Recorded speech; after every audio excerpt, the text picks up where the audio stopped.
Hey everyone, it's Ben Hardy here, and in today's video I'm going to be going over the 5 things that I love about the new Nissan Pathfinder Rock Creek Edition. With that being said, before getting into the video, as always, if you want to save time and money the next time you purchase a car, link to my car buying guide in the description down below. Let's get into it.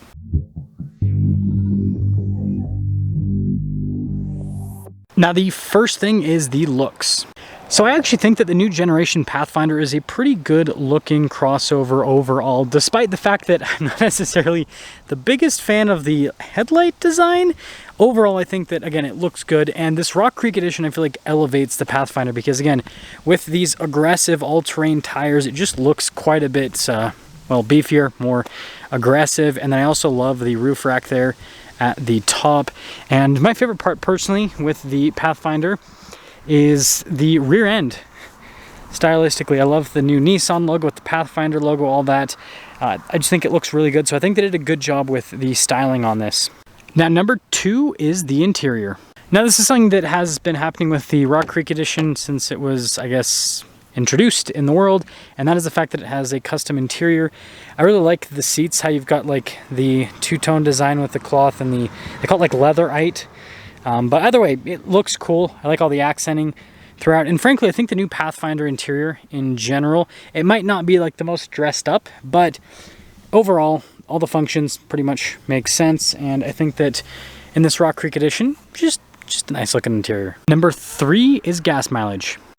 Now this one is pretty straightforward. So, well, now start it up, turn off the radio. You guys didn't hear any music there.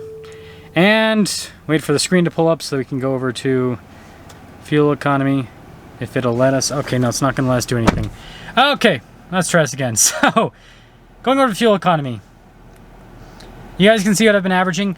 21.4 miles per gallon, which doesn't sound great, but that's a mix between highway, city, and off-road. Before I took this off-road, I was averaging over 23 miles per gallon. After taking it off-road, it dropped down to 21.4.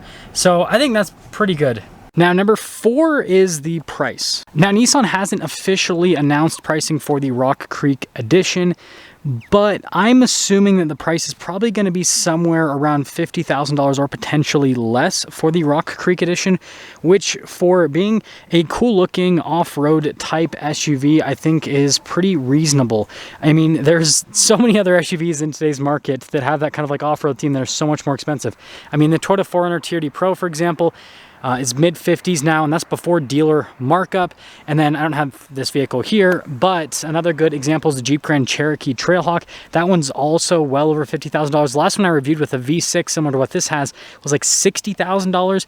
And so in this segment of, you know, off-road SUVs slash crossovers, it's actually pretty dang reasonable. Now, number 5 is the off-road capability.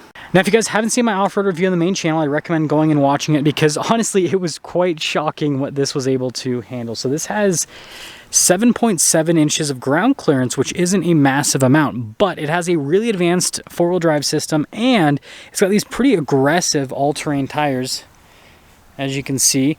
And between the tires and the four-wheel drive system, it's really good off-road. Like, I was absolutely shocked. So again, go watch that video so you can see what this can handle. This was the first crossover that ever made it through my crossover course.